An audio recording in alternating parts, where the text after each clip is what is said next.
McGarren Flack here, gonna do another demonstration on painting a brick with oil paint. Isn't that so exciting?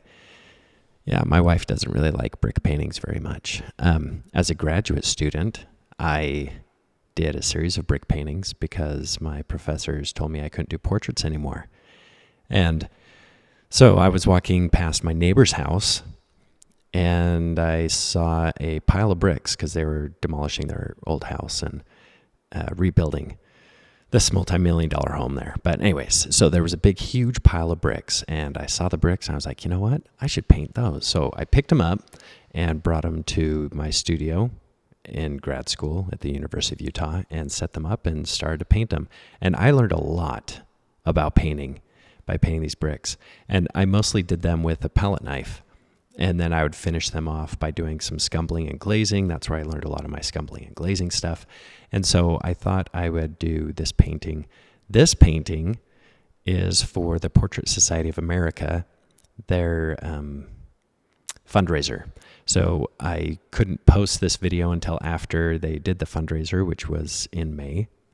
I think it was the beginning of May. And so now I'm just getting around to making this video. So let's get into it.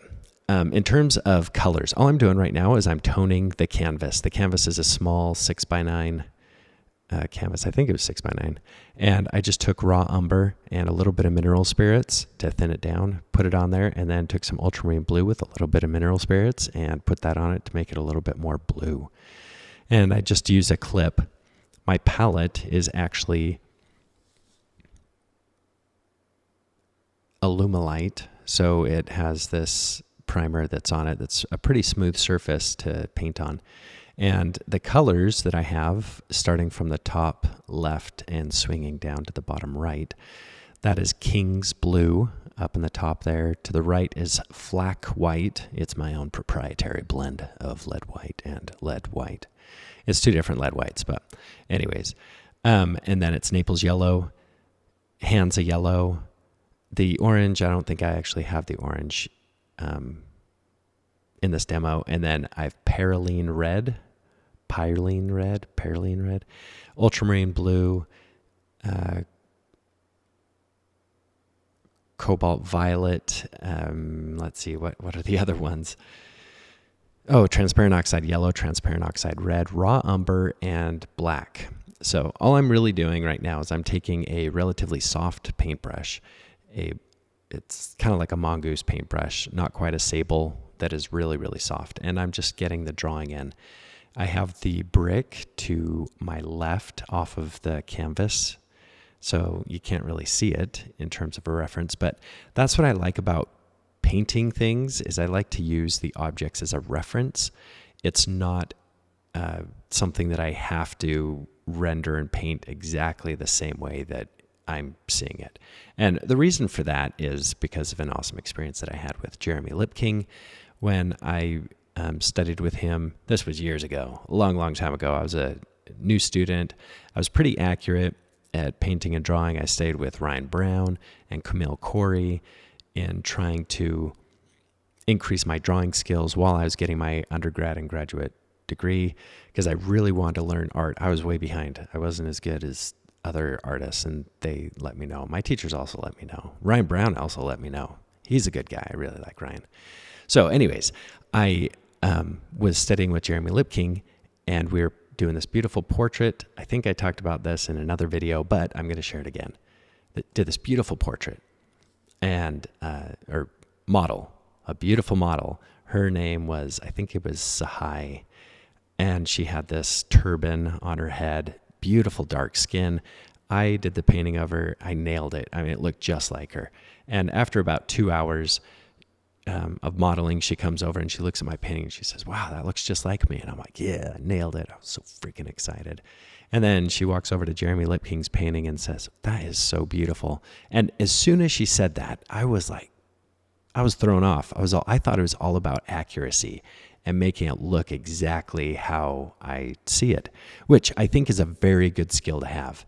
If you can't do that, then I think you should work on it. And that's exactly what I did. I worked on my skill of being able to be accurate. But the thing that I learned with that experience in Jeremy was it's not all about accuracy. It's about making something beautiful. And so that's what I try to strive for in my paintings. Even though I'm doing a painting of a brick, I'm still trying to make it beautiful. So I use a reference image as a reference. It's just to look at and say, oh, I like these general colors. I like these general shapes. And I'm going to try to mimic it with paint in different paint applications. So as you can see right now, I'm starting with the background. I'm putting the ground layer that the brick is sitting on, which is a cooler whitish color. It's not completely white. The titanium or the lead white is mixing with the raw umber, so it's making it a little bit more tonal. Then I will, I'm using the palette knife mostly because I want to get different textures on the surface. I want some areas of the surface to be transparent. I want some areas to be opaque. I want variation in paint quality. So I use a palette knife because it forces me to paint a little bit thicker and vary the paint quality. Here I'm just taking some of that transparent oxide brown, which I've come to learn the more I use transparent oxide brown and transparent oxide red, you can get transparent oxide red by taking transparent oxide brown and adding a little bit of perylene red to it, and it still stays transparent, and it's a beautiful, strong color. So I think I actually might take that color out of my repertoire. So here I'm just throwing in what I think is the general value of the shadow side of that brick. You can see that as I plaster it on, I scoop it up, plaster it on there, and I drag it to the side. I go up and down with some of the shapes. I go into square shapes. I change my angles. I'm just trying to vary the marks that I'm making and also the colors. So if I see another area that is semi-red, notice that I'm not mixing all of the paint 100%, so it is a solid color, hue, value, and chroma. I'm trying to vary it. So it's a pretty dirty, dark, earthy tone in that shadow side. And it's not important to nail all of those little shapes. I want to have some variation and variety in it. I guess that's kind of the key to this. How do I make something look more beautiful in terms of a painting? For me, it is increasing the texture and increasing the paint quality, and also making more variation in it. There was this little piece of tar paper that was stuck to the brick on the left side of it, and I thought that provided some nice contrast, so I'm trying to get that darker value. Later in the video, I created a video a couple of months back about glazing and scumbling, and I added that to the end of this video so that you can see the context of the whole entire process of how I am currently doing paintings. Now, this is one thing that I thought was interesting when I was studying masters like John Singer Sargent and Waterhouse and Odd Nerdrum and Bouguereau, that a lot of the artists didn't paint the same way and they didn't use the same colors all the time. As a beginning artist, I thought, oh, all artists use the same colors. They start with the same thing, they just use it. That's not necessarily true. A lot of these artists, especially the Impressionists, would experiment with new colors that were coming out. These new synthetic colors that were coming out increased chroma, and it allowed them to paint things in lighter values while also keeping a higher chroma, which was interesting for them. I thought like Sargent had multiple what looks like phthalo blue. It could be a Prussian blue, but in some of his paintings, not in all of them. And he would use it to kind of turn form, but phthalo blue or Prussian blue is a very, what I would call toxic color. You use a little bit and it goes a long way, and then it finds its way into everything that you do. So you can see there, I just kind of lifted off part of dry paint that was stuck in there. I guess I could have just left it on the canvas because it would have created a different texture. But again, just scooping up the paint, trying to get a good, clean, hard edge on that shadow shape, and I'll eventually move to the lighter shape. But notice I'm trying to stay consistent within the guidelines that I've already established for this shadow shape. I'm not breaking the shape very much. It's pretty simple. It's just basically a cube or rectangle, a cuboidal shape. And anyways, just trying to keep it simple. The more complexity that I introduce into this painting at this stage, the harder and the more time it's going to take for me to fix issues or make it look better. So I'm trying to be careful around the edges that I'm creating. I will soften out edge quality or harden out edge quality a little bit later in the video, but right now just kind of trying to get that good general look of the brick in the shadow shape. Heck, the value might even be a little bit wrong, but that's why I tone my canvas. I tone it because I want to not have a white canvas. I can see the values better. It makes everything harmonious in terms of color and value. And then I can place my values more accurately on the canvas when I have it toned.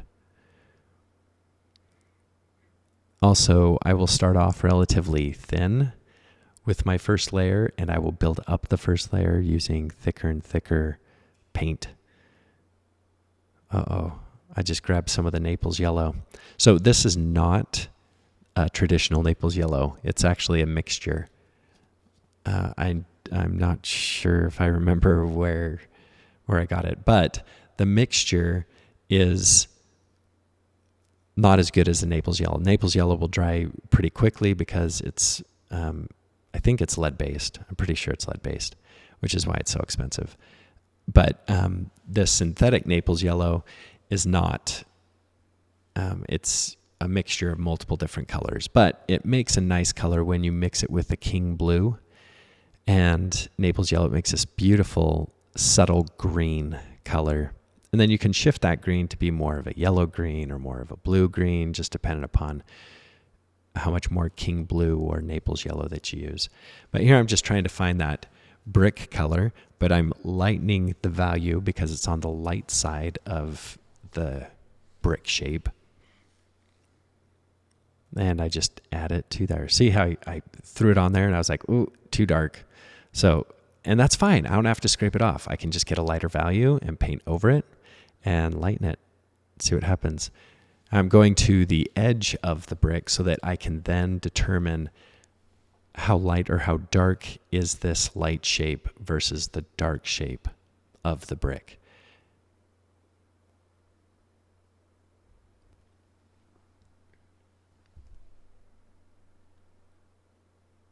Just clipping along here.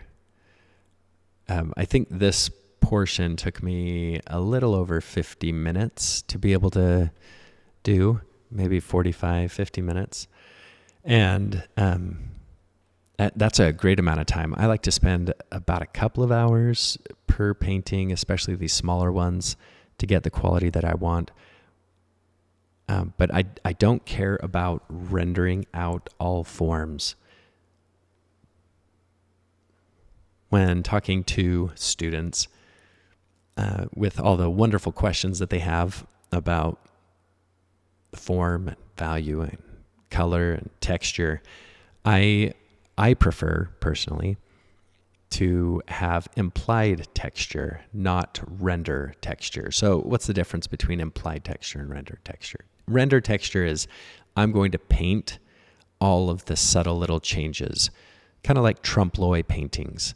Most of them are painted by rendering the forms. Photorealism, another way of just rendering out the forms so that you get an exact copy or likeness of whatever it is that you're copying. And it tends to look really good. I don't like to spend that much time on it.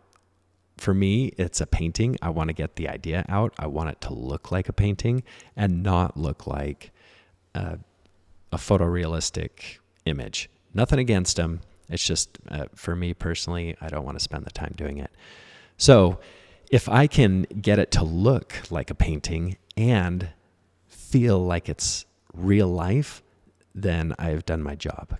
That's how I felt when I looked at John Singer Sargent exhibit when I first got interested in art at around the year 2000. So yeah, that was 24 years ago. Hot diggity. So 24 years ago, I saw Sargent stuff and I was amazed that he was able to make it look realistic, but also look like a painting. I was also intrigued with photorealism because there's a lot of interest there. But when I learned how to do photorealism, it just didn't, it was kind of lifeless to me, which could be a good thing, could be a bad thing. But I learned a boatload. I learned how to interpret hue, value, and chroma and place them on the canvas accurately in the right shape, in the right place. And that requires a good amount of skill and time to be able to understand how to do photorealism. So if I were to recommend a direction for anybody, it would be doing photorealism. If you don't have access to living objects, do photorealism. There are some downsides to it. If you can paint from life, oh my goodness, I would just paint from life, 100%. You'll be able to see all the colors, all the values, all the shapes. You interpret everything. You are in control of everything. Photorealism, it's whatever the photo is giving you that you have to deal with. So yes, you can still interpret information that is in the photorealistic painting, but if like photos tend to, unless you do an HDR image, but photos tend to just blur out or darken the shadows too much. They increase the contrast, and then the lights are either blown out or you can't describe or see the information very much. And what you like in a photograph a lot of times does not translate well over to a painting unless you've learned to paint from life. So if you could paint from life, I would totally pick that direction over photos. But if you don't have access to that and your only option is to paint from photos, I would highly recommend doing photorealism and learning how to render out information. If you can render out forms, you know you have the skills to be able to imply forms. So that's what I'm doing here with this painting, is I'm implying forms. You can see that I'm not over mixing the colors. I don't want it to be all the same exact color or value. I'm trying to increase the variation of the paint quality. Some areas are really, really thick and some areas are pretty darn thin. You can see I'm using the side of the palette knife to kind of create different textures, almost like a scrapey texture, which some bricks have. I mean, believe it or not, some bricks have scratchy textures on them and chips out of them, and some look really smooth and some don't. But this brick has a lot of personality, which is what I was trying to recreate with this painting. So using a palette knife, I haven't even used a paintbrush yet, for Pete's sake, and I'm just applying all of this paint everywhere. Anyways,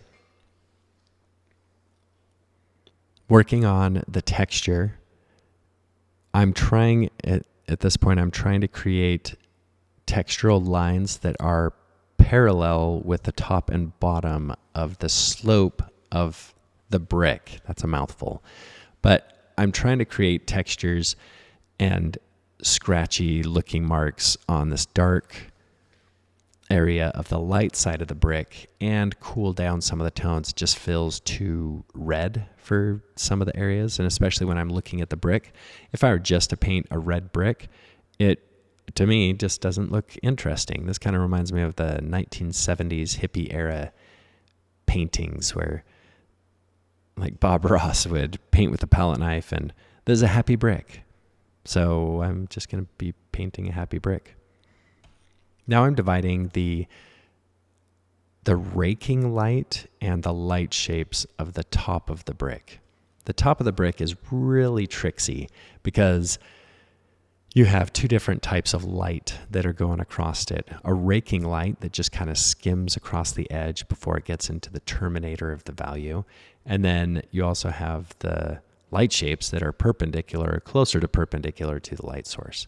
So trying to figure out what areas are lighter versus what areas are darker, and then how the color changes, because those raking light colors are more red, and the colors that are more perpendicular to the light source are more bluish or more of a gray. So I'm trying to find my way around and see the difference between those two. Oh, now I'm going back in. I need to put in some lighter values in that shadow side. Here's another interesting thing. Compressing values. I always thought when I was starting out as an artist that in order to compress values, you had to separate them. And of course, when you're compressing values, you have to separate them. But I'm talking about in terms of light shapes and shadow shapes. I thought compressing of values meant all of the light shapes need to be value, 3, or light shapes are going to be value 7 through 6, and all the shadow shapes are going to be values 3 and 4. But compression of values can also work in the midtones. So this brick doesn't have a really black area except for where the tar paper is. So there will be less light there, but the brick itself, I'm really compressing these values. Between the light shapes and the shadow shapes, I'm maybe 2 values apart. So the light shapes are values, 6 and 5, and then the shadows are probably values 5 and 4. So there's a little bit of crossing over between the two. But when you compress the values like that, it allows you to then use color to describe and turn form, and it allows the painting to be more unified in terms of solid shapes. So when somebody looks at this from a distance, does it read well? And that's another thing that I need to consider. So yes, I want somebody to look at this small 6x9 painting 40 feet away and go, oh, wow, that's a brick. Nice. And it's interesting because they walk up closer to it. It draws them in because it looks like something from a distance. And then when they get closer, they're like, oh, snap, look at the paint application. And then they get closer and they go, oh, snap, those are all abstract, scratchy marks that are ultimately making a brick. So it's entertaining to look at from a distance, from middle distance, and also close up. And I feel like the only way I can make that happen is by making the painting more implied texture as opposed to rendered out texture. Rendering, for me, when I get up close to it, I am no longer entertained. I'm like, wow, that looks really good from a distance. I get up close and it's like, it's boring because there's no texture there. There's no paint there. It's just paint by number, just filling it in. It's kind of how I feel with prints. So, which is one of the reasons why I don't do prints currently. I don't know, maybe I'll change my mind in 5 years. And then somebody watches this video and they're like, he never does prints. And then I'm like, well, I changed my mind, okay? So anyways, you can always change your mind with stuff. Just because you say something doesn't mean that it's forevermore going to be that way, which is kind of why politics is not very enjoyable. But so anyways, right now, I don't do prints. I don't do prints because I feel like they're soulless. They're lifeless. When I look at a print, it's an image. It's a shell. There's no history to it. When I look at a painting, to me, if it's not photorealistic, there's life to it. I can see the paint quality. I can see the texture. I can see where the artist made mistakes, where they corrected them. And to me, that's a part of the history of the painting. With a print, you want to get rid of that stuff because you just want to have the image. So prints are kind of like illustration. And don't get me wrong. I was trained in illustration. I mean, that's basically what my major was when I was an undergrad. I was an illustrator. I illustrated some children's books. I did illustrations for magazines. I didn't enjoy it very much, but I knew how to make things look the way that the publisher wanted them to look. And it just wasn't good. Like they don't want to have a lot of texture because it's really hard to take a picture of something that is textured, which gets me into another conversation I had with Nate Skousen. And he had really good points about Getting your artwork out. He said if I work on a painting and publish it, by the way, you should probably follow him on Instagram. He does really good critiques. I think he's on Instagram and Facebook. Maybe it's just Instagram. But he does really good critiques of master works as he travels around to these museums. I've started to do something similar. I'm nowhere near the quality or quantity that Nate does, because I do it for selfish reasons, not necessarily to share. And maybe Nate does the same thing. But sorry, that was a squirrel moment. I'm back on par now. So we're sitting there talking about our artwork, and if we create our art in our studio and send it off to a gallery to sell, there's maybe 100 people that will see it, maybe. If we do our art piece and send it off to shows, you'll be lucky if you get 500 people that are seeing it at the show, which is mostly what I tend to do with my artwork. I'll work on it and then send it off to a show, kind of like with this piece. So there is that issue. So he says, why not just take it and submit it on Instagram? If you do it on Instagram, Facebook, X, whatever platform you want to do it, YouTube, here I'm doing it on YouTube, then more people will be able to see it and also possibly enjoy it.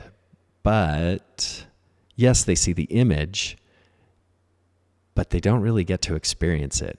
I don't think they get to experience it. You get into this experience mode of looking at the artwork and seeing the texture and seeing the color variation and the values.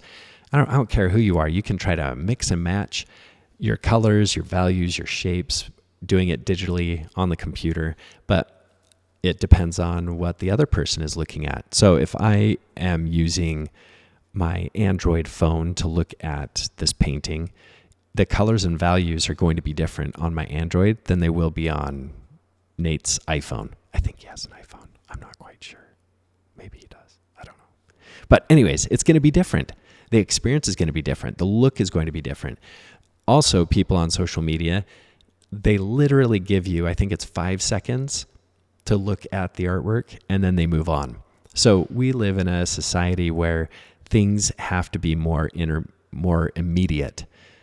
When I'm working on this painting, I'm spending 50 minutes working on this painting. Well, a total of almost 2 hours working on it completely. But 2 hours versus somebody consuming all of this visual information in the same 2 hours, they could look at hundreds and thousands of art pieces and make decisions on whether or not they like them or dislike them.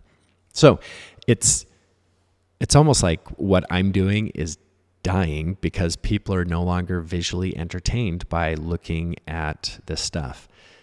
You would think that that is true to a certain extent, but not everybody is on social media. Not everybody consumes social media the same way. I mean, unless you're addicted to it, like some people get. But so when I am working on stuff, I guess I'm kind of an elitist in that way, where I don't care if the whole world sees this painting. I want to take this piece. I want to sell it. I want somebody that is willing to purchase it and put money into it by buying it. And they can be selfish with it, or they can donate it. It doesn't matter to me what they do with the painting, just as long as it goes somewhere other than my studio. I mean, I enjoy looking at them too, but I really like selling my artwork and getting it out there. So then the other viewpoint might be, well, if you want other people to see it, you could reach more people by doing prints and selling them that way. And yeah, that's true. I could, but I don't care to, because again, I feel like they're soulless. And again, in a couple of years, I might totally change my mind and find the soul of the painting in the print. Or maybe I should 3D print my paintings. Maybe that's the story. I'll give that a try and see. Just add it to all the other hundreds of things that I want to get done in my lifetime. All right. So there I just worked on the palette knife to apply some of the paint on the surface. There were some areas that were just a little bit too thick. So here I am using a bristle brush, which is a little bit harder to kind of soften out some of the textures, because I don't want to have a lot of texture in the background. I want all the texture to be in the brick, because that is my object that I want people to really look at. So the background needs to be a scaffolding to support the main object of my painting. The main object of my painting right now is the brick. It's pretty obvious. And I'm going to increase the contrast of the background because the brick is so compressed with its values that I need to create a sense of contrast from foreground to background. And the way I'm going to do that is just by painting the background darker and then the foreground lighter, so that that mid-value brick really kind of stands out from the background. But I'm going to soften out all of the edges in the background so that the hard edges in the brick really stand out. It's all about contrast, people. Contrast of color, contrast of value, contrast of shape. So when you're looking at things, instead of making something symmetrical, that's really boring design. Why the crap would you make something symmetrical? Because your OCD is getting in the way? Hey, that's fine.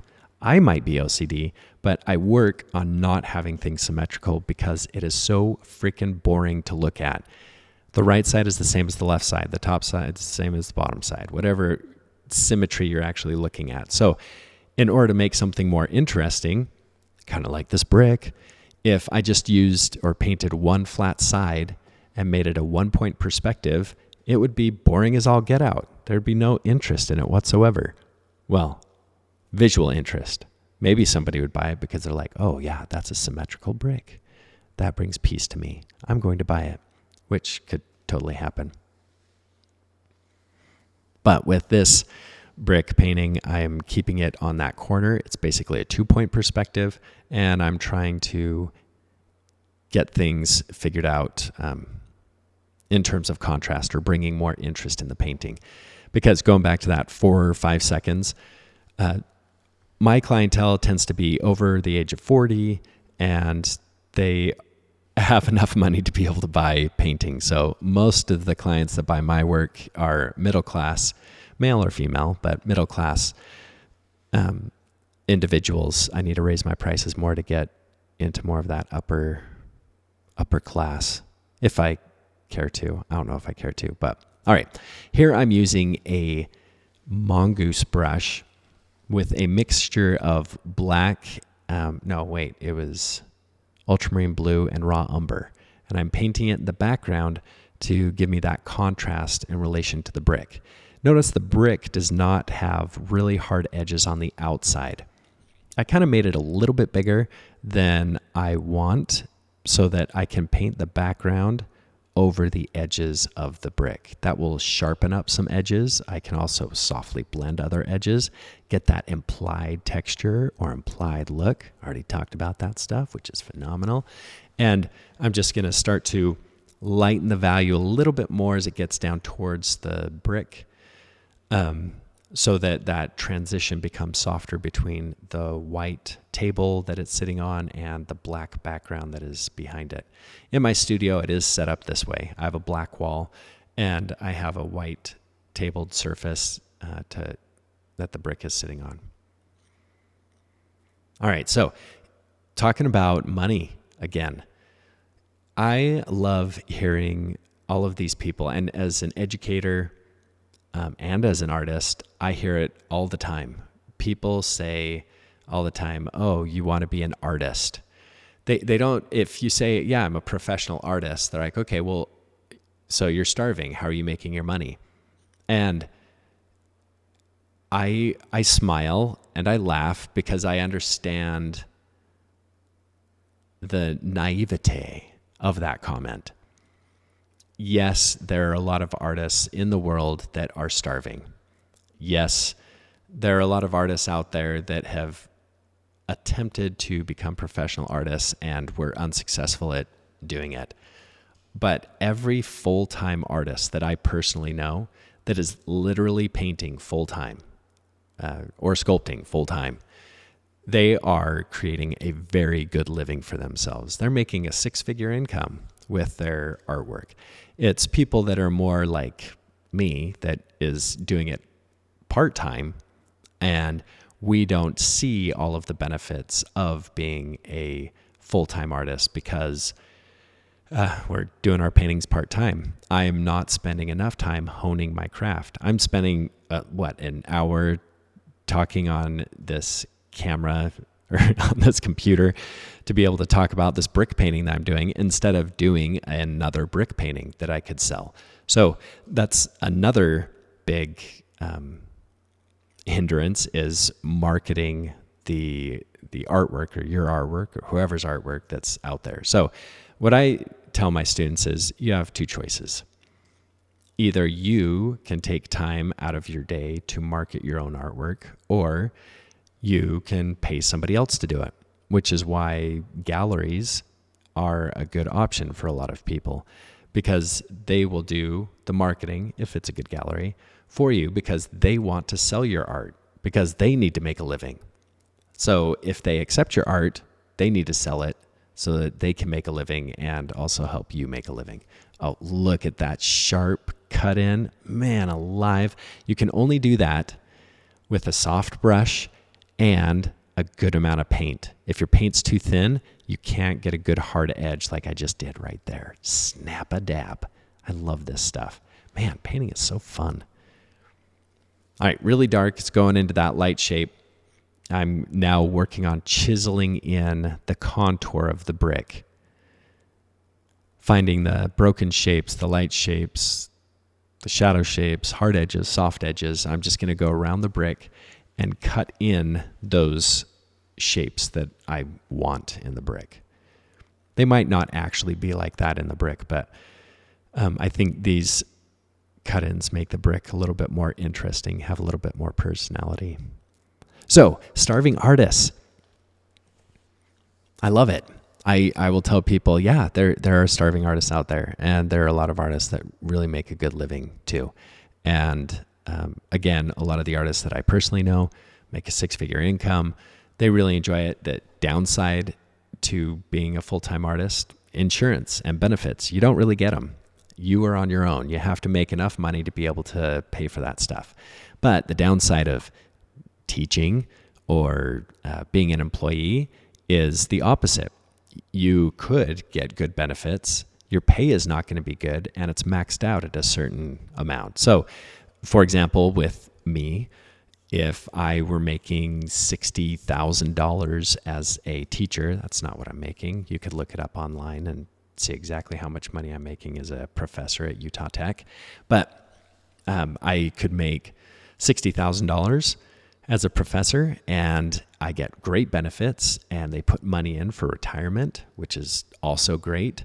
I teach students, so I'm able to get out and be social with people, because my wife says I get kind of weird when I'm not social with people, which I understand, Artists can do that at times, and they not only have the ability, but most of them are can be weird. I wouldn't say most of them are weird. They can be weird. Artists can just be weird people, right? But a lot of people out there can just be weird. Okay, anyways, I digress. Making money as an artist is totally doable. I have made $60,000 in 1 year before with selling my artwork, and it was a really good moment. I even had a show where I sold almost $30,000. I think it was about $32,000 at one show. That was over 2 days. I had to prepare and take a lot of time to be able to do that. But the downside to teaching is you have a max income. The upside is you have stable income and benefits and retirement. Okay. But as an artist, your income is not maxed out. You increase your prices and you can make more money. I have another really good friend that's a real estate agent. He used to be in HR.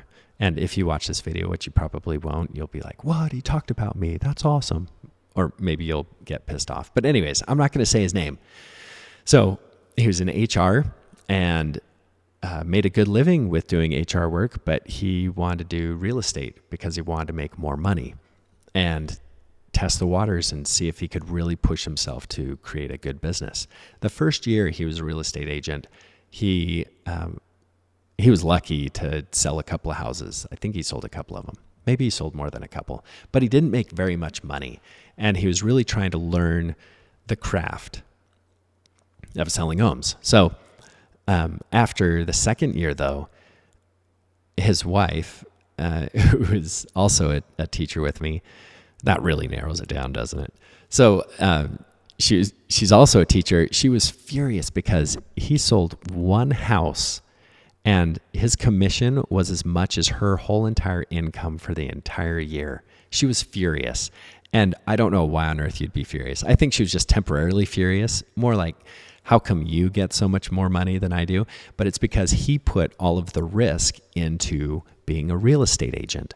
He doesn't get benefits. He doesn't get health care. He doesn't get any of that stuff. I mean, he does through his wife. But through being a real estate agent, he's in charge of doing all that stuff. So the risk is higher, but the reward is also higher. So you need to think about what you want to do if you want to be a professional artist. Being a professional artist, there is no income restraint. I mean, it's however much you want to make or willing to make. And if you're willing to work it, you can make it. And you can make a boatload of money. The art industry is I think I just looked this up, is like a $67 billion industry. If somebody tells you there's no money in art, they're full of shiitake mushrooms. Maybe not shiitake mushrooms because they're kind of good to eat, but they're full of other things that are not so good to eat, like shiitake mushrooms. So don't let it stop you from trying to become a professional artist. If you want to be a professional artist, do it. Just understand what needs to happen in order for you to be a successful artist. How much time and effort and energy do you need to put into the craft to be able to make a living? And then knowing full well you're not going to get insurance or benefits. A nice combo that I thought was great. I used to be a paramedic, and I really enjoyed, especially when the economy tanked in 2008, I really enjoyed the income of being a paramedic. I also had benefits, and I would work 2 24-hour shifts twice a week. So I was tired on some of the days when I didn't get sleep, but I could work on my artwork for 3 or 4 days a week. So that provided a good full-time income for me. Another good income thing, if you like waking up really early in the morning, is working for UPS. I think FedEx does the same type of thing, but they'll give you benefits on part-time work. It's not a lot of money, but it provides opportunities for you to work on your artwork full-time while you're working part-time and getting benefits, especially when you're trying to support a family. I've heard Costco is kind of similar, but I'm not quite sure. I've been out of the industry for a while. So here I'm using a soft edge brush going in there, and notice how I'm mixing different values, and I'm doing these bands of value changes so that the background is very soft, transitioning into the foreground, which is white. I don't want to have a hard edge in the back there because that will compete against the brick. And I want to have the background a little bit cooler so that the brick really starts to warm up, and I'm getting contrast of color and temperature and value. Hot diggity. Look at that. The trifecta of contrast. Maybe I should coin that item. The trifecta. Yeah, that's a good one. All right. Coming back in with the palette knife, kind of sharpening up some of those edges with slightly darker values to make things pop a little bit more. If I don't want things to pop, I could have just lightened the background, the background a little bit more, and it would have had a more natural fill, but I want it to read really, really well. And the bottom of the brick, if you can't see it, the bottom of the brick is relatively dark in nature, and the top of the brick has some lighter values that are in it. And so I wanted to flip that in the background to provide a little bit extra contrast. Here I'm coming in with some of the oranges and or reds around the edges where the brick has been scored or scratched and exposes some of that brick. Another thing that I like to do is sometimes I like to do it, is just come in with a slightly darker value with the palette knife and chisel in some of those darker edges, sharpen up the edge quality, and also darken it.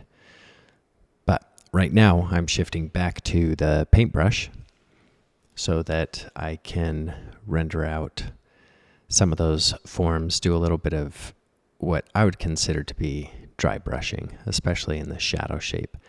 And the shadow needs to be pretty soft edged because I don't want it to compete with the brick that's in there. So that's why I'm taking this soft brush, which is a mongoose brush, mixing a little bit of raw umber with some ultramarine blue, and just going in with a semi-dry brush and putting a color / value there for the cast shadow.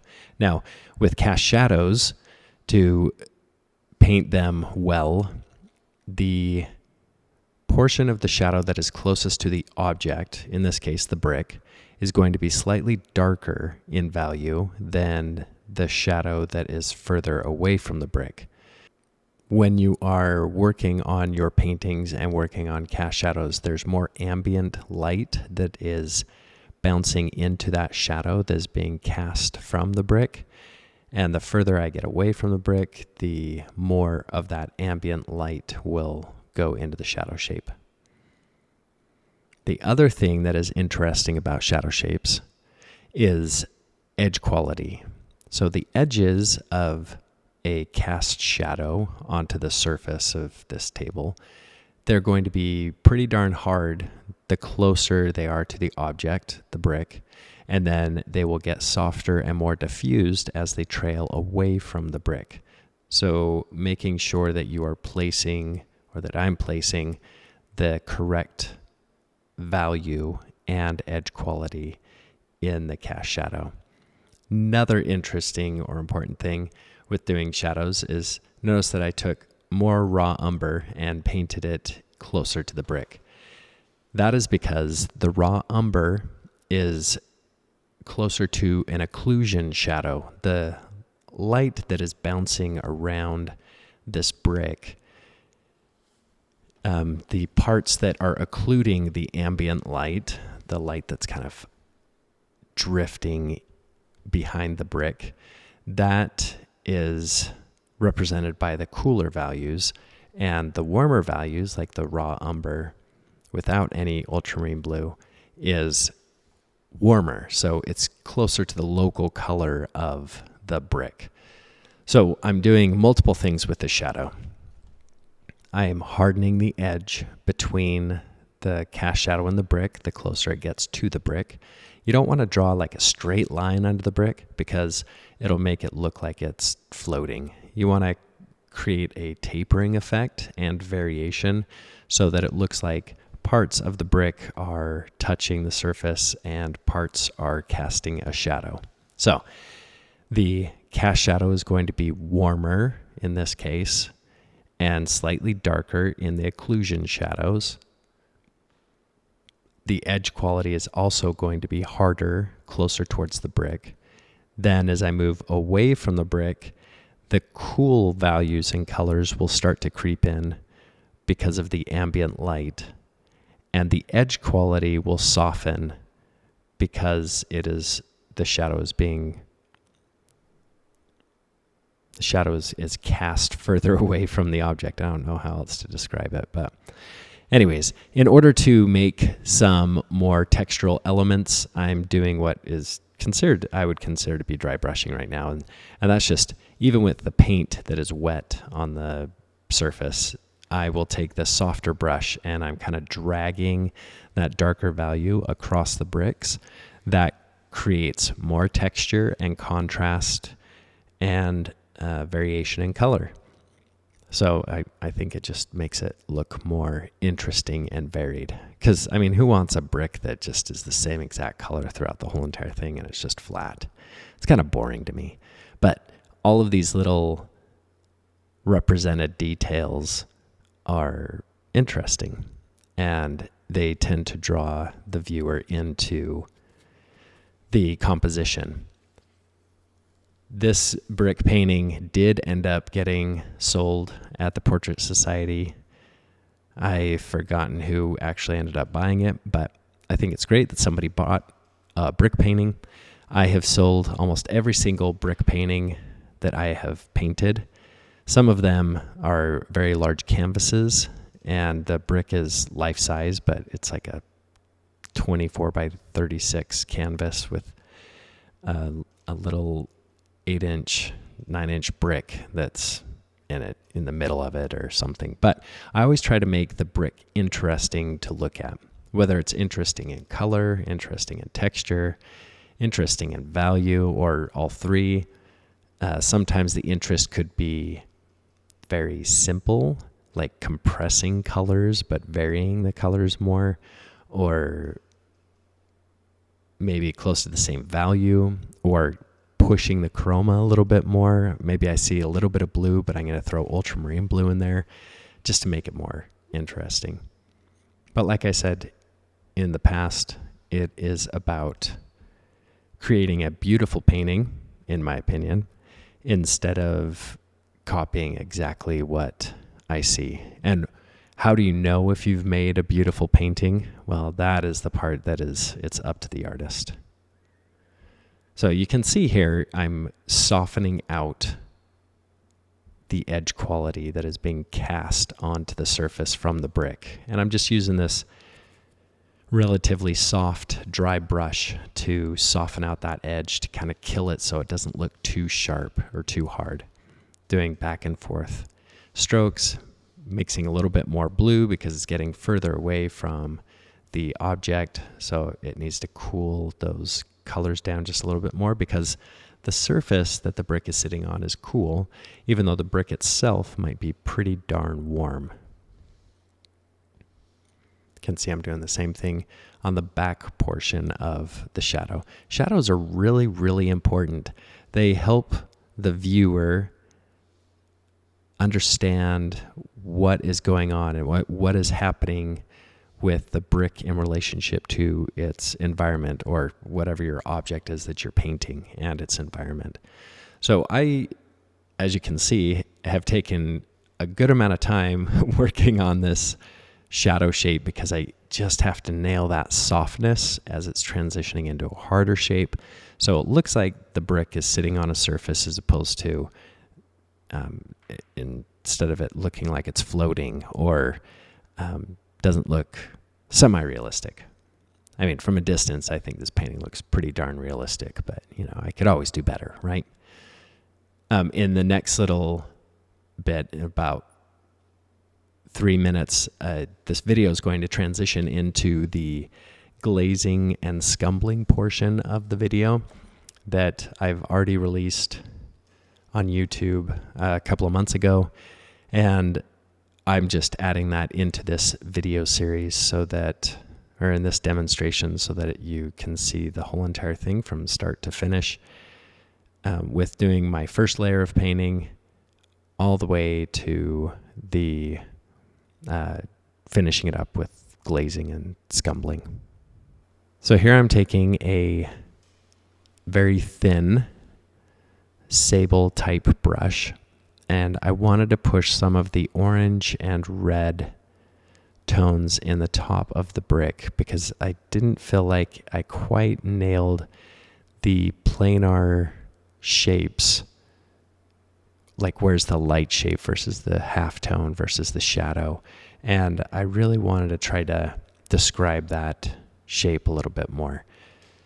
Now, you have a couple of choices when working on a painting with color. If you want to make things look more interesting, then increase the contrast of the color and value and or texture, as I've already described. But if you want oranges to look more orange or red to look more red, put it next to its complementary color. Now, if you have it next to its true complementary color, it would look better than if you have it next to semi-complementary. For example, if the red is more of an orange red, when I paint a complementary next to it, I don't want to have more of a violet blue.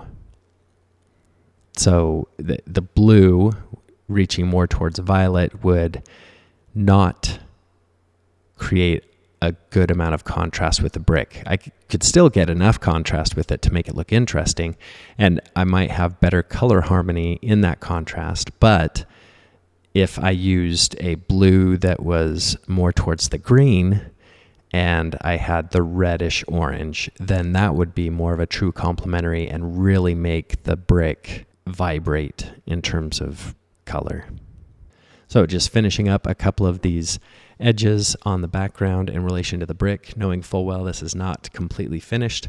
I let it dry for about a week and press your fingernail into the thickest part of the painting. If it does not dent the paint film, then it is good enough to start to paint on. So I'll start off with doing some scumbling. Scumbling is usually what happens when you take a dry brush, is what it's called. So here I have a bristle brush. I'm going to add a little bit of king blue to my white. I also like having my palette right next to the surface that I'm going to be painting on so that I can see the correct value, chroma, and hue. This I know is way too light in value because if I bring it over here, it just pops off the page too much. So I need to make it a little bit darker in value and less chromatic. So I'm going to take some raw umber, darken the value a little bit. Oh, that was too much. So I'm going to take some more of this blue because I want to get a cooler shift or a cooler color in some of these areas. Again, too dark in value.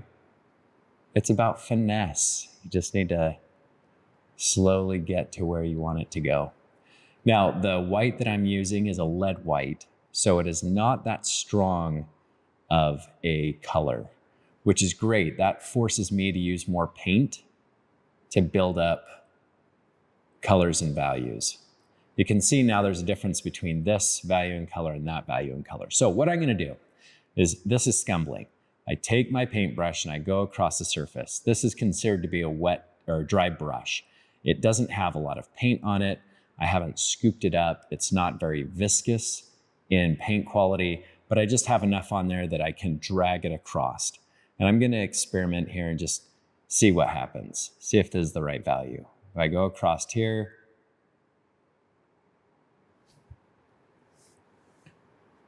yeah, it's pretty close. I could go a little bit lighter in value and a little bit less chromatic. But if you can see here, there are parts where I dragged it across and it picked up on the ridges of some of the paint and left the paint quality inside of the valleys of the paint. So I'm going to take some Naples Yellow. This will shift it a little bit lighter in value and less chromatic. Let's try that. Dragging the brush across.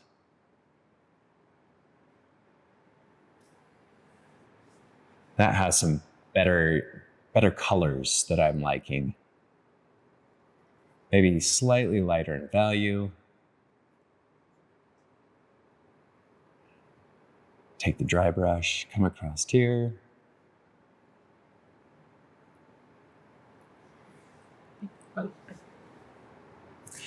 Now down here, it starts to become more of a white color, less blue. This also makes it look and feel kind of dusty. So I'm taking some white, lightening the value a little bit more, using the edge, drag it across. There's some almost like scrapes that are across the brick. I don't want to do it too much. I just want to do it enough that it's going to make the surface look interesting.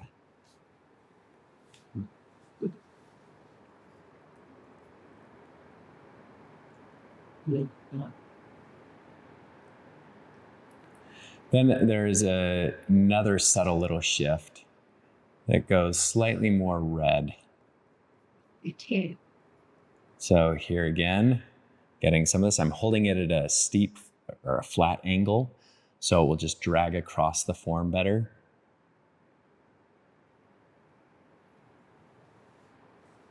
And even up at the top here, just a little bit of change.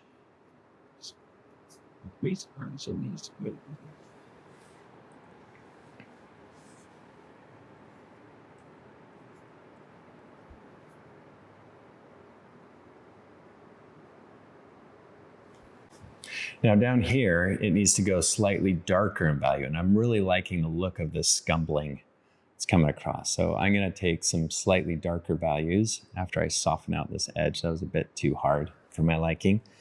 I'm removing most of the paint off of my brush. I'm gonna go with a slightly darker value, some raw umber, put it in this mixture here. And I want it to be this gray. I don't want it to be as warm as it is right there. So I'm gonna take this, scumble across it and see how it looks.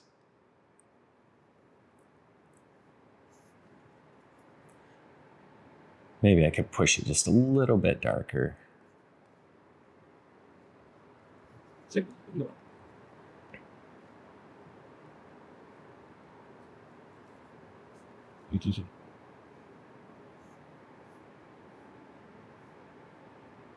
There we go.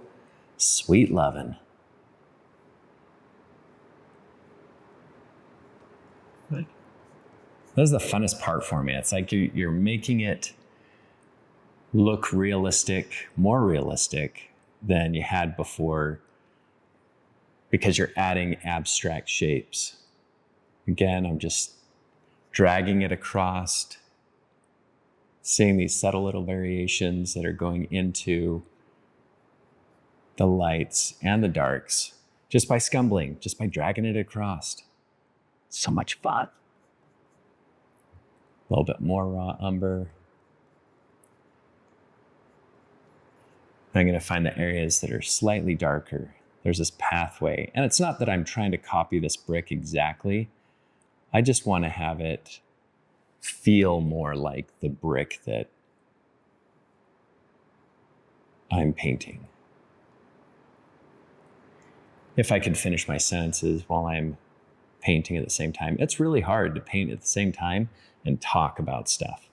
Okay, I'm really digging what I did in the light shapes. Those light shapes are looking fun. I could push the chroma in some of these other areas, which actually, I'll do that right now. Cleaning off my brush, getting some of this perylene red.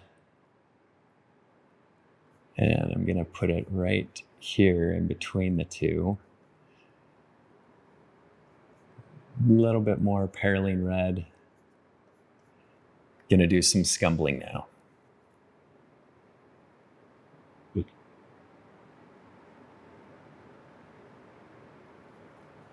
It looks to be a little bit too violet for me. So I'm gonna take some transparent oxide yellow and add it to the perylene red.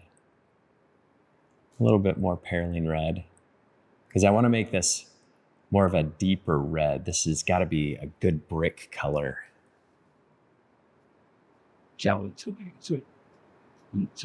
There we go, that's much better.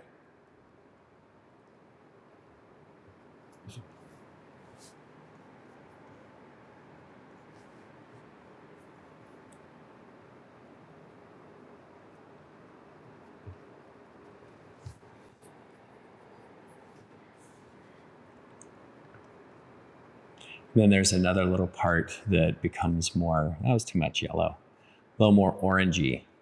So I'm taking some yellow and putting it in my mixture. Notice the value's not changing very much, but the hue is shifting from this brick red to this more yellowish red. There's parts that are kind of cut out right here on that brick. That looks to be just a little bit too yellow for my liking.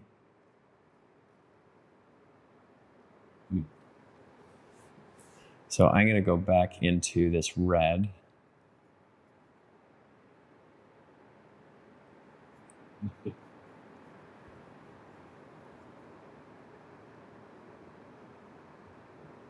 And right now I'm not scumbling. I'm just placing a more opaque paint there. It needs to go slightly lighter in value.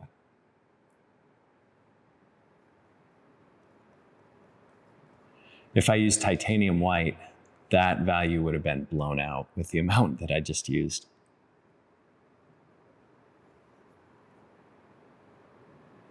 There we go. Better. A little bit more perylene. Now I'm adding more paint here and I'm lightening up the value because I'm increasing the thickness of the paint quality. And I'm going to enhance some of the values that are sitting up here at the top of the brick. So let's give it a go here. See how it looks. Too dark in value. I'll need to lighten that.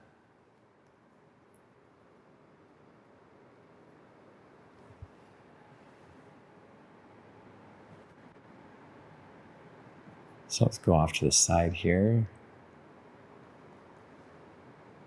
Lighten up that value. That looks pretty good. Let's give it a go. Nope, lighter. There's this little ledge that I don't need to, but I want to represent.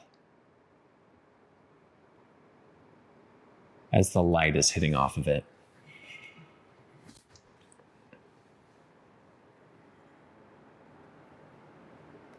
It also is doing the same thing right at the edge here.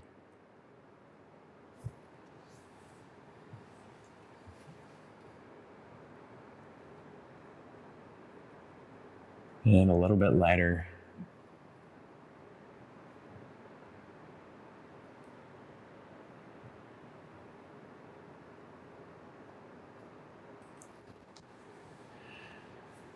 So you can see that I'm really refining some of these values and shapes. There's a raked value. It's in between these two that's sitting in the back here, and it's not as orange. So I'm gonna just take the same type of color, go over parts of that orange. So I get glimpses of orange coming through, but I don't wanna fill it all in. I wanna keep the spontaneity of some of the brushwork.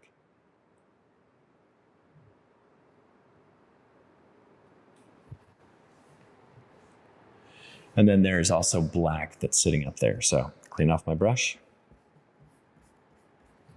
I shouldn't say black, I should say a dark gray. So I'm gonna go back to this dark gray. I don't clean off my brush with mineral spirits or anything like that. I'm just wiping it off so I get the majority of the paint off. And it comes to the top. These are gonna be flatter shapes. So I need to make sure that I'm using more of a horizontal brush stroke.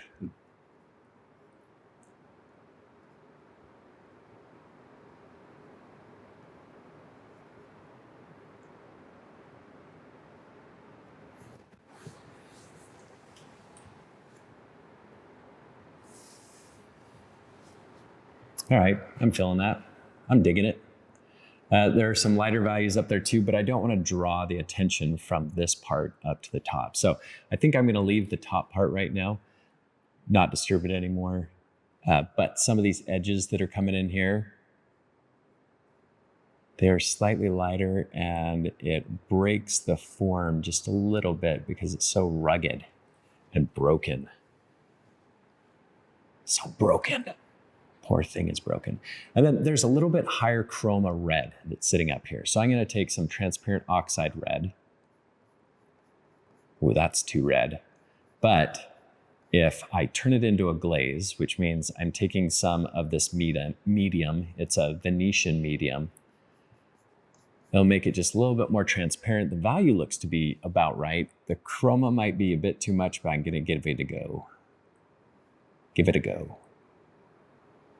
Drag and pull down. That's looking good. I actually want it less orange. Yes, that's a good color. Start at the top, drag it down.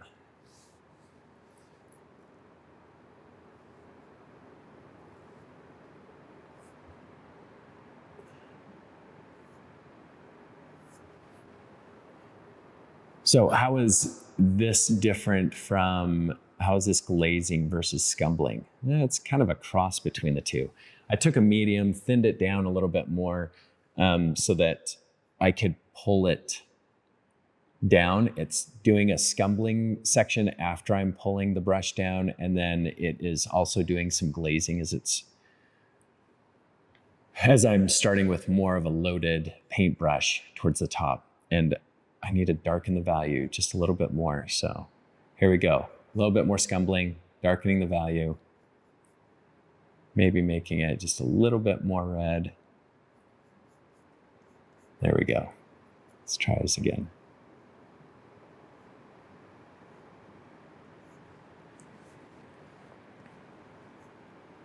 Really speed it.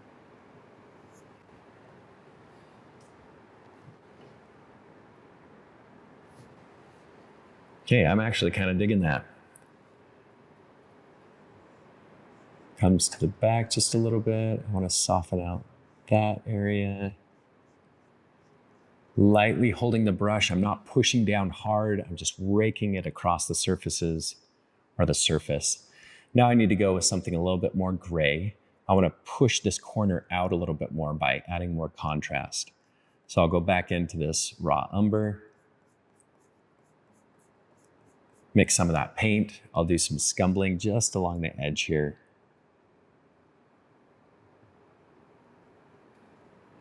Because I want to push that out just a little bit more. Okay. There we go.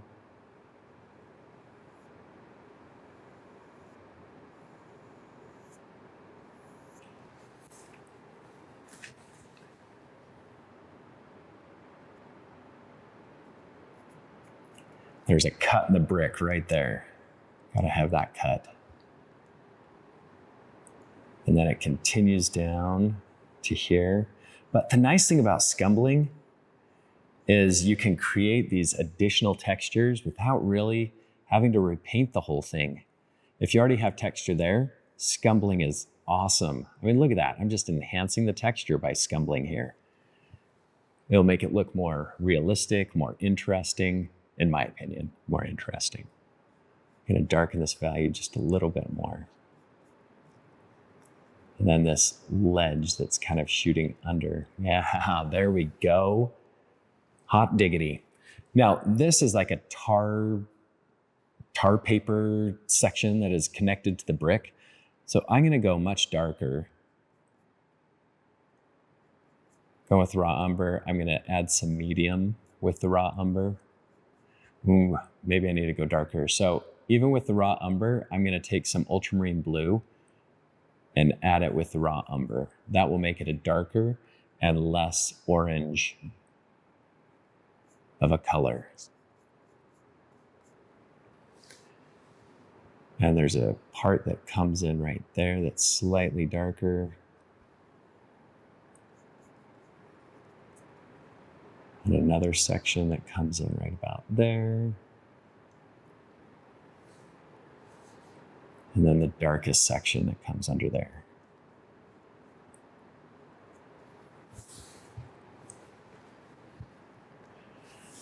Now the painting is starting to come to life, I think.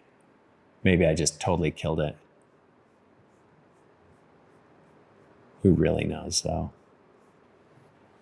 Yeah, man, this is so fun. Okay, there's some more blue areas that are sitting in here.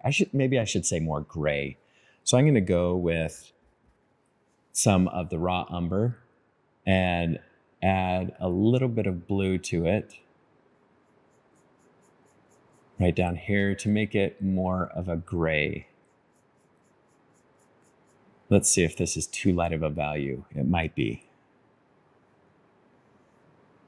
I don't want to make it as light as I did over here. Look at how dark this is compared to that, because this is in the shadow shapes. So I got to keep those value relationships compressed.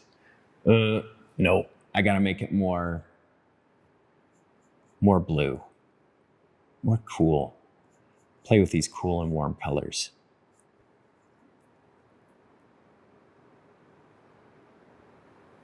Good way.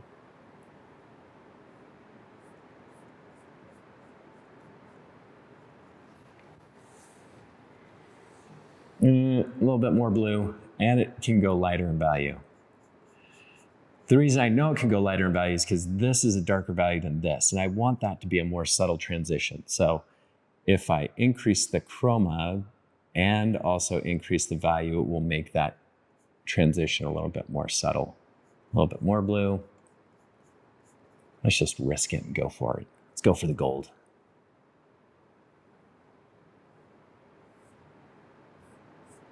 Now, what happens if you do this because you're pushing the paint too much and you mess up with it? Well, the nice thing about scumbling and or glazing is you can just go in and erase it. You can remove it. You can take mineral spirits and put it over the section and wipe off whatever you thought you messed up. Makes it great. I don't know if it makes it great. It's great that you can change it. That's what's great. I'm going to go slightly darker up here on this edge.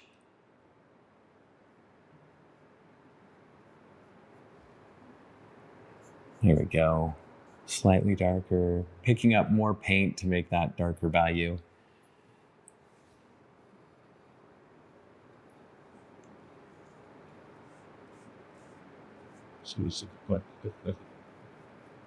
Soften out some of those angles. Man. I'm sorry, but I'm really liking this brick. I shouldn't apologize that I like a brick. Who apologizes for liking bricks? I don't. All right, now that I have that placed in, I'm going to do some glazing. If you look across the side here, there's almost this halo effect around the brick, and I don't want that halo effect. So I'm gonna do another layer that will be semi-transparent with a quicker drying medium that I will paint over the whole entire background here and also down here to make the brick pop out from the surface a little bit more. Instead of using a bristle brush, I'm going to use a sable, because sables, I can get more subtle control of value and shapes.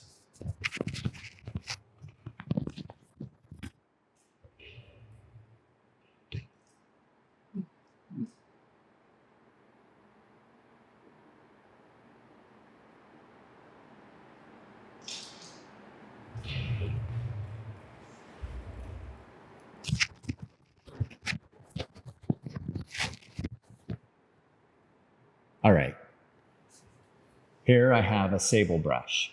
There we go. This sable brush is a golden sable, and it has, yes, it's pretty broad. That allows me to fill in the shapes here pretty broadly. I want to do vertical strokes so that I don't get much light reflecting off the background. And then if I rotate it to its side, I can get a nice, sharp, small area here to cut in the contrast that's coming from the bottom. I'm going to take some raw umber to make that dark value, a little bit of medium. Look at that, man, that medium, it's awesome. And then, let's see, I'm looking at the color, and the color actually looks pretty darn warm underneath there. So maybe I'll just stick with the raw umber. A little bit more. There we go. Look at that dark color. All right, I only want to put it right underneath this shape. Ba-doom. Ba-doom. Ba-doom. Soften out the edges here just a little bit more. That kind of gives it a little bit more of a lift. Gonna soften out that edge there. I'm pulling it from the line that I made to the edge of the surface. And then here in the front, there are also just a couple little changes. Make that sit on the surface better. Man, alive. Oh, it's too much. Yes, I love it. I just used my finger to be able to pull that off. All right, also I'm going to cut in a couple of shapes with this. So there's a value that's sitting right there that's a little bit darker. There's a value sitting there. This part that I scumbled, gonna darken it just a little bit more. And it comes out, increase the contrast on some of that area in the back there.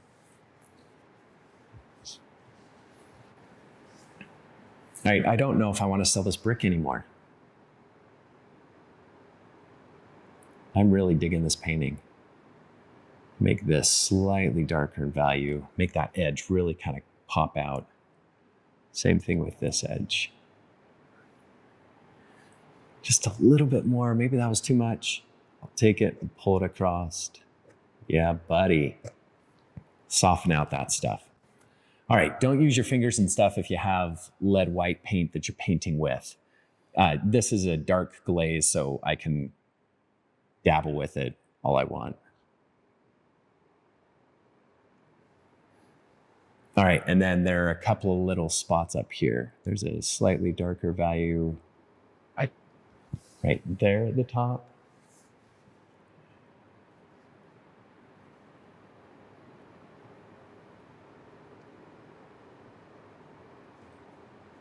So,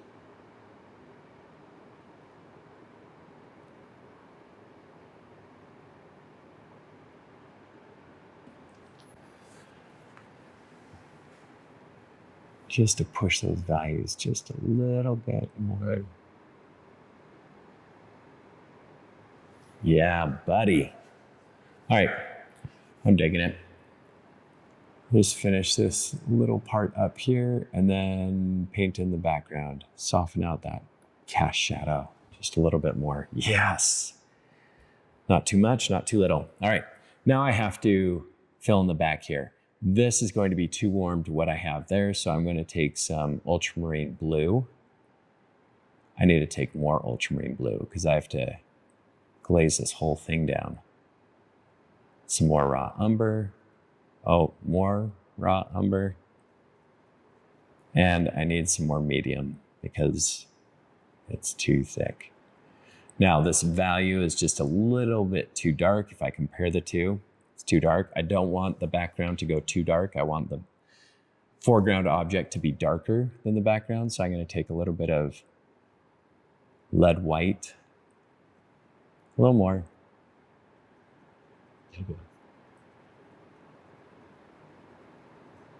Let's see if that works. What the heck? Holy guacamole. I love it. What is going on in the world? All right, dude, I just love it when I nail things. Then you might be asking, well, if you nailed it so well, why do you keep adding color? Because this is not going to be enough to fill in the whole entire canvas, but it'll work to do the job, I guess, right now. Here we go. And I'm going to take this clip off and I'll finish painting that part when I'm done painting everything else. But do you see how it's making it more opaque? It is filling it in. There's all these little lighter values that are sitting around the edge, creating a halo around the brick. And I don't want that halo. I want a solid shape. Looks like I'm going to have to mix some more.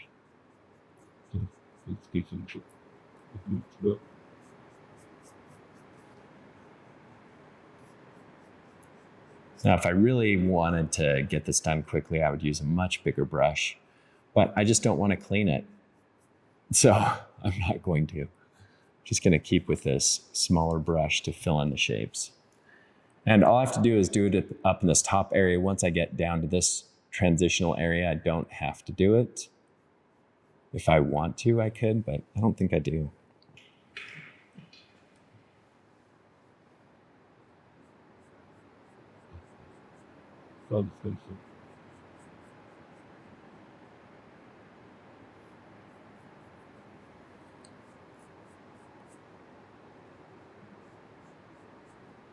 that's others.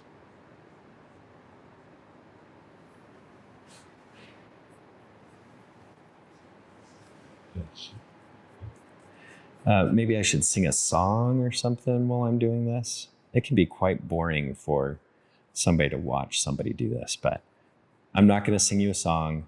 Maybe I should have my son sing a song for you because he is a much better singer than I am. But I'm a much better painter than he is. Ha ha ha. I've been painting almost as long as he's been alive.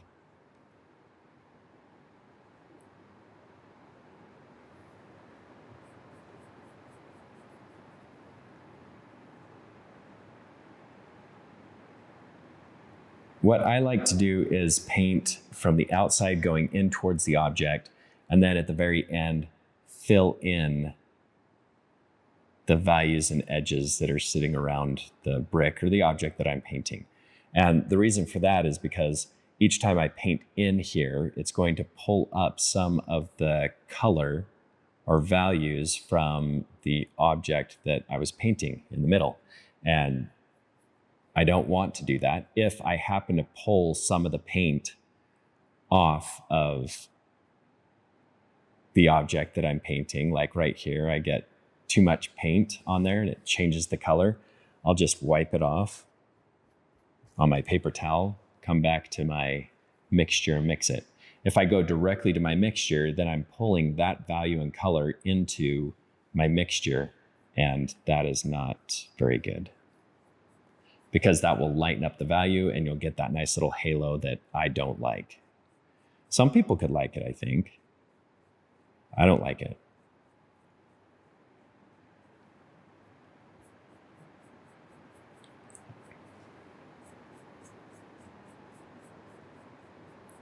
Okay, without getting too close to those edges there, I think it's working out. Gosh, I mixed up almost the perfect amount of this stuff. Crisp up some of these edges just a little bit. There we go. Happy day. All right. That's it. That's the difference between some parts that are scumbled, some parts that are glazed. The difference between the two: glaze, usually you use a medium and it's semi-transparent, and you put it in an area where you want to kind of flatten it out. You can glaze where you're turning form, but that would be an application of scumbling and glazing. And then scumbling applies more paint to a texture. It enhances the texture. It makes the look of a certain thing stand out versus other stuff. So that's basically it, I think. I will take this down, and after I harden up a couple of edges here,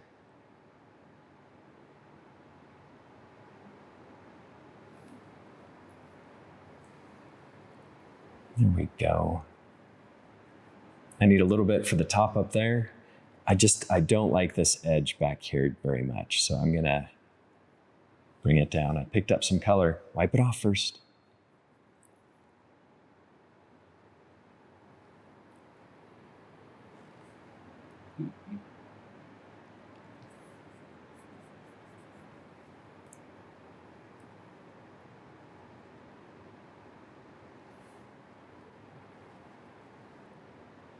That looks better.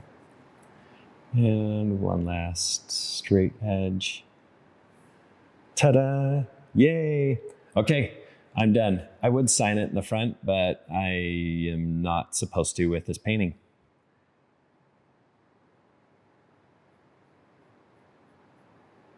Because it's for a show. All right, I will take it down and finish painting this stuff, but that is it. My nice little demonstration of scumbling and or glazing onto a surface, and how it can go from the beginning of the video to the end and how much it's pushed. It's very subtle. It's not a lot, but it's enough to make a difference, in my opinion. And that's all that really matters, because it's my freaking painting, right? All right. I hope you have an exceptional day. Okay, I guess this should be a blooper reel. I have this white spot right here. I thought it was a speckle from my glasses. Haha, it's actually on the painting. I gotta fix that. So I will take this darker value, paint it in that little area. It'll make it look like it's a chip.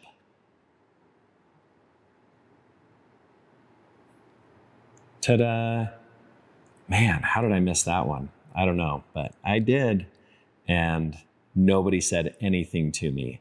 Disappointed. I wish you people would just tell me about these things while I'm working on them. Or maybe I should do this on live TV so that live TV, live stream, that's the word, live stream it so that people can look at it and say, McGarren, that part is really bugging me. Could you please change it? And I'll be like, no, let it bug you until it bugs me. And then I'll change it.